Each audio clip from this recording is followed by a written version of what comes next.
Lino, les muscles noués et le regard charbon, n'a pas fini de nous emmener en enfer. Troisième et ultime volet sur Netflix de la trilogie d'action la plus nerveuse du cinéma français, ce film réalisé par Guillaume Pierret, sorti en 2025, pose une seule question: comment tout arrêter quand on n'a plus rien à perdre? L'intrigue va droit au but. Lino traque encore Areski, flic pourri en cavale, et ça sent la poudre dès les premiers plans. Mais cette fois, il ne court pas que pour la vengeance. Il court pour survivre, pour comprendre, pour sauver ce qu'il reste.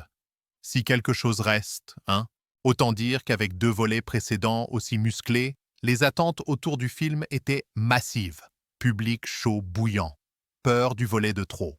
Le scénario ne réinvente rien, non. Mais il tord ce qu'il faut. On pense deviner, et puis non. L'histoire reste simple, presque sèche, mais chaque scène pousse plus loin l'intensité.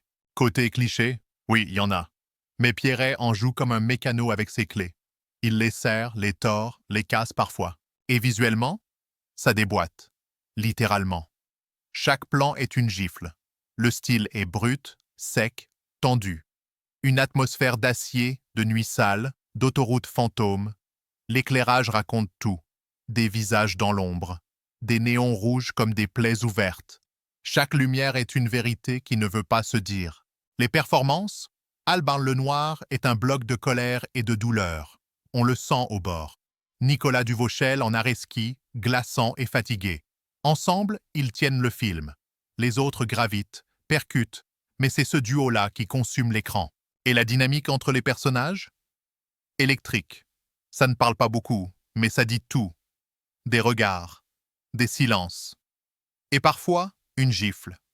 C'est ça, la tension dramatique. La bande-son? Elle pulse, elle cogne. Et les sons? Oh, les sons. Chaque crissement, chaque souffle, chaque portière qui claque ajoute une couche de tension. Vibrant, sec, précis. Les sons font vibrer. Oui, jusqu'à l'os. Mais que ressent-on? Lino n'est plus un simple vengeur. Il doute, il souffre, il lâche. Et dans ce chaos, il y a une humanité. Le film dit quelque chose, peut-être, ou pas. Balle perdue 3 est une conclusion violente, brutale, nécessaire. Le genre de film qui serre la gorge en claquant la portière.